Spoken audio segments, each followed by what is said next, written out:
Bonjour à tous, aujourd'hui je vous propose une vidéo pour vous présenter à mon sens les ETF qui sont les plus efficaces pour investir dans des obligations qui sont des titres financiers à risque plus modéré que les actions. Je vous avais réalisé une vidéo sur les meilleurs ETF actions que vous trouverez en description si ça vous intéresse et qui s'affiche également à l'écran, et aujourd'hui on va parler des meilleurs fonds d'investissement ETF dans des obligations pour que ceux qui souhaitent réduire leur risque de portefeuille d'investissement puissent bien choisir. Pour vous proposer une sélection des meilleurs ETF obligataires, je me suis basé sur ces critères suivants. J'ai cherché tout d'abord à trouver les ETF avec les frais de gestion les plus faibles, des ETF par ailleurs qui sont accumulatifs, c'est-à-dire que les intérêts qui sont versés sont automatiquement réinvestis par la société de gestion qui gère le fonds d'investissement. L'ETF devait également être accessible sur un maximum de places boursières pour être plus facilement achetable au travers de votre compte titre ou votre PEA, voire même votre assurance vie. Et enfin, le prix de la part du fonds d'investissement devait être le plus faible possible. Je vais par la suite vous présenter les meilleurs ETF par zone géographique, mais également par type d'emprunteur, parce que nous allons le voir juste après, il y en a deux, les États et les grandes entreprises. Avant toute chose, qu'est-ce que c'est qu'une obligation ? Imaginez que vous prêtiez de l'argent à quelqu'un, mais à très grande échelle. Eh bien, une obligation, c'est exactement cela. C'est-à-dire que c'est un prêt que vous faites non pas à une personne, mais à un État ou une entreprise. En échange, l'émetteur de l'obligation, c'est-à-dire l'État ou l'entreprise, va vous promettre deux choses. La première, c'est de vous verser des intérêts régulièrement, ces intérêts, on les appelle le coupon. Et enfin, la deuxième chose, c'est de vous rembourser intégralement le montant emprunté à une date précise, qu'on appelle la maturité. En résumé, ce que dit l'émetteur, c'est « vous me prêtez 1000 €, eh bien je vous verserai 3% par an, et je vous rends vos 1000 €, par exemple dans 5 ans. » Finalement, c'est extrêmement simple, une obligation, c'est un prêt par ailleurs qui peut s'acheter et se vendre ensuite librement sur les marchés, ce qui vous permet d'y accéder au travers de votre compte titre, votre assurance vie ou votre PEA. Comme on l'a expliqué auparavant, il y a deux types d'obligations. La première, c'est l'obligation d'État. L'obligation d'État, c'est tout simplement une obligation qui est émise par un pays. Vous allez prêter de l'argent à la France, aux États-Unis, à l'Allemagne, au Japon. Ces obligations, elles sont donc considérées comme plus sûres, puisqu'un État a une plus grande force de frappe, il va pouvoir augmenter les impôts ou créer de la monnaie pour vous rembourser si besoin. Aux États-Unis, on retrouve notamment les bons du Trésor américain, qu'on appelle les Treasury Bonds. En France, les OAT, les obligations assimilables du Trésor. Et enfin, en Allemagne, à titre d'exemple, on retrouve les Bonds. Ces obligations d'État sont les piliers du système financier mondial, parce qu'ils permettent de financer les grandes économies de ce monde. Enfin, on a également les obligations d'entreprise. Ici, vous allez prêter votre argent à une grande entreprise comme Apple, LVMH, Total Energy, voire même Renault, et le principe est très simple, l'entreprise a besoin de financer un projet, elle va émettre une obligation, et les investisseurs vont lui prêter de l'argent. Généralement, ces obligations, elles vont offrir un rendement plus élevé que celles des obligations d'État, parce que le risque est supérieur, une entreprise a forcément moins de force de frappe, peut rencontrer des difficultés, voire même faire faillite plus facilement.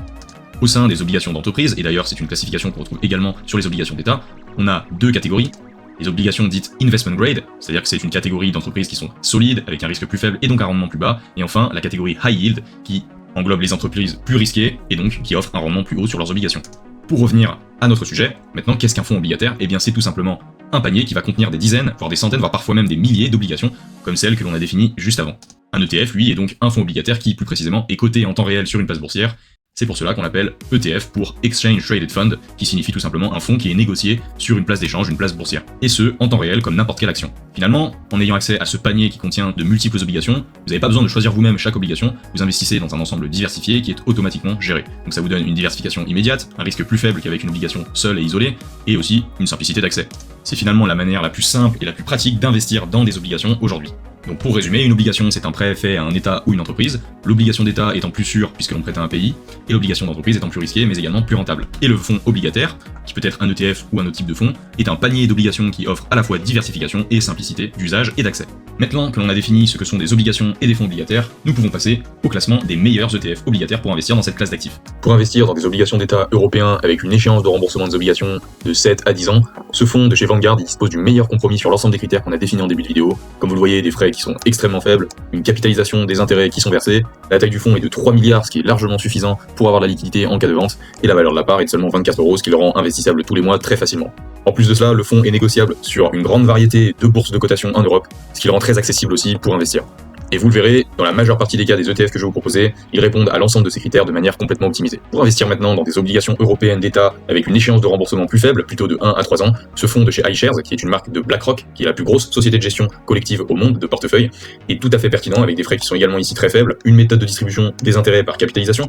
Je rappelle, la capitalisation, l'intérêt c'est que ça va éviter toute fiscalisation de vos intérêts qui vous sont versés, parce que si vous avez les intérêts qui vous sont versés, comme tout peuvent l'être également sur des actions, des dividendes, en fait vous allez payer des impôts directement sur ces dividendes, sur ces intérêts dans le cadre des obligations, alors que quand ils sont capitalisés, vous échappez finalement à cette fiscalisation immédiate, et donc ces intérêts peuvent effectivement réaliser leur effet boule de neige au fur et à mesure du temps, sans avoir une partie de ce pouvoir d'effet boule de neige par les intérêts composés qui est capté par l'État. La taille du fonds est énormissime, 2 milliards c'est largement suffisant, et le seul bémol c'est éventuellement la valeur de la part, et encore, on a vu pire.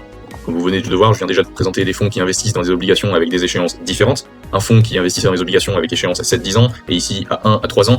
Je ne vais pas rentrer dans les détails dans cette vidéo précise, mais retenez qu'une obligation à échéance longue, elle est généralement plus risquée qu'une obligation à échéance courte, et que l'obligation à échéance longue rapporte par contre aussi beaucoup plus que celle à échéance courte.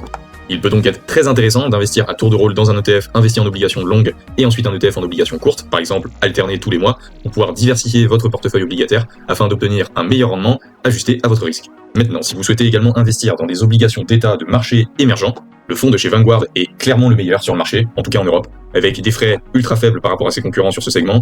À nouveau, la capitalisation des intérêts, la taille du fonds est largement suffisante, 600 millions ça reste suffisamment liquide pour acheter et vendre facilement, et 1337 positions, donc 1337 obligations différentes avec des échéances variées. Vous avez ici une description assez brève de l'ensemble des pays qui sont concernés par ces obligations. Donc on a l'État mexicain, l'Indonésie, l'Arabie Saoudite, les Émirats Arabes Unis, la Chine, la Corée du Sud, le Brésil et bien d'autres. Comme vous voyez, c'est quand même assez diversifié pour justement venir réduire le risque des marchés émergents qui est quand même plus élevé que les autres États. Gardez bien en tête que même si ces obligations elles rapportent plus en termes de rendement, et on en parlera en fin de vidéo, elles sont aussi plus risquées parce que c'est des pays qui sont jugés moins stables en raison de leur forte inflation, de fluctuations de taux d'intérêt fréquentes, et ces fluctuations sont également de forte amplitude. Par ailleurs, c'est aussi des pays qui peuvent fortement dévaluer leur monnaie pour être plus compétitifs en matière d'exportation. Donc même si c'est une bonne idée de diversification, à titre personnel dans votre poche obligation du portefeuille d'investissement que vous construisez, c'est peut-être mieux de viser surtout les économies établies comme les États-Unis, l'Europe, qui ont une note de solvabilité qui est optimale pour constituer la majorité de votre portefeuille obligataire. Enfin, et vous l'attendiez sûrement, pour investir dans des obligations d'État américaines, et ici avec une échéance de remboursement à 7 ou 10 ans, le fonds de Vanguard est le meilleur. Des frais extrêmement faibles de 0,05%, et je vous rappelle que la plupart des fonds d'investissement que vous allez retrouver auprès de vos assurances vie bancaires classiques, auprès de votre assureur, votre conseiller en gestion de patrimoine peu scrupuleux, vont comporter généralement en moyenne entre 1 et 2% de frais de gestion annuels. Vous imaginez ici à quel point les frais ont été divisés pour arriver à 0,05%, c'est absolument astronomique, et c'est tout à votre avantage. La méthode de distribution des intérêts à nouveau par capitalisation, la taille du fonds est largement suffisante, et comme promis, comme vous le voyez, ce fonds il est coté sur énormément de bourses étrangères, que ce soit la bourse de Milan, Euronext Milan, Gatex, la bourse de Francfort, le London Stock Exchange et bien d'autres. Pour les obligations d'État américaines à plus faible échéance, ce fonds de chez iShares est top également avec des frais qui sont très faibles. La taille du fonds astronomique, 5 milliards, quasiment 6 milliards d'encours sous gestion, c'est absolument énorme. Une valeur de part de seulement 5 €, ce qui rend ce fonds achetable tous les mois très facilement et ce qui en fait un choix optimal. Maintenant, passons du côté des obligations d'entreprise et en particulier pour l'Europe. Si vous voulez viser des obligations d'entreprises européennes qui sont jugées comme moins risquées avec une meilleure note sur leur solvabilité, le fonds de Vanguard EUR Corporate Bond UCITS ETF Accumulating est le meilleur. Les frais sont à nouveau très faibles comme promis, 2 milliards d'encours sous gestion, plus de 3508 entreprises différentes sont représentées dans ce fonds, ce qui en fait une diversification très intéressante. Et notre fonds est à nouveau coté sur plein de places boursières différentes, donc si vous êtes chez un courtier qui est tout à fait raisonnable et respectable, vous devriez pouvoir accéder à ce fonds sans aucun souci, et la valeur de la part est de 53 €, ce qui est largement suffisant pour pouvoir investir en bourse sur ce fonds tous les mois sans avoir à attendre plusieurs mois pour pouvoir économiser une telle somme. Enfin, si vous voulez viser plutôt des entreprises qui sont jugées comme plus risquées mais qui peuvent vous rapporter plus, le fonds de chez Xtrackers est top, il a des frais de 0,20%, ce qui reste très raisonnable pour un ETF et pour un fonds de manière générale. La taille du fonds est largement suffisante, on a ici 619 positions différentes, donc vous êtes exposé à 619 entreprises différentes, et la valeur de la part est ici également très faible, ce qui est tout à fait pertinent. Du côté du marché américain, pour investir dans des obligations d'entreprises américaines qui sont jugées comme plus solvables que d'autres, je rappelle que c'est ce que l'on appelle les entreprises ou les États d'ailleurs, investment grade, le fonds de State Street Global Advisors avec 0,08% de frais de gestion annuels est tout à fait parfait, et c'est le meilleur dans sa catégorie sur le marché américain. La taille du fonds est de 4 milliards, donc aucun problème de ce côté-là, la valeur de la part est de 8 €, vous avez ici affaire à un fonds qui est professionnel. Si vous avez le goût du risque, ce fonds pour investir dans des sociétés qui sont jugées comme plus risquées, à nouveau de chez BlackRock est clairement le meilleur dans sa catégorie. Comme vous l'aurez compris dans cette vidéo, je cherche vraiment à vous proposer les meilleurs ETF par catégorie au sein du marché des obligations. Évidemment, puisque les obligations d'entreprise à haut rendement peuvent être un peu plus recherchées, les frais de gestion sont un peu plus élevés, mais il répond tout à fait à son rôle avec une taille de fonds largement suffisante, plus de 1295 positions, ce qui permet quand même de fortement réduire le risque associé à ces sociétés. Et enfin, la valeur de la part est de seulement 6 €. Pour terminer sur une touche originale, si vous souhaitez cibler les marchés émergents également sur des entreprises, il y a très peu de fonds qui font clairement l'affaire, et celui-ci de chez BlackRock est le meilleur. Il est suffisamment liquide, suffisamment diversifié avec 1197 entreprises différentes qui y sont représentées, et les frais sont raisonnables. À nouveau, la valeur de la part est suffisamment faible pour pouvoir être investissable régulièrement. Avant de terminer, pourquoi est-ce que je vous parle d'ETF et pas de fonds classiques que vous pouvez en général trouver dans vos assurances vie bancaires? Eh bien simplement parce que les ETF sont bien plus avantageux, et je vais vous expliquer pourquoi.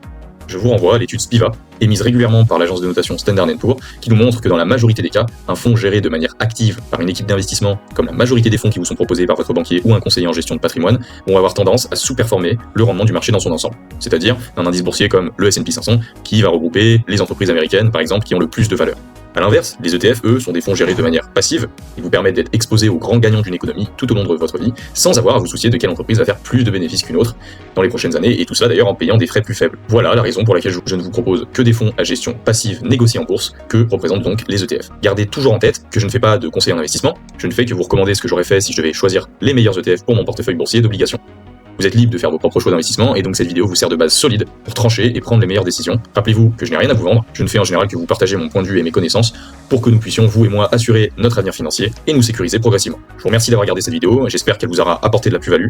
Je vous souhaite de réussir dans vos décisions d'investissement, et à très bientôt. N'hésitez pas à liker et à vous abonner, c'est très important pour aider la chaîne. Ciao!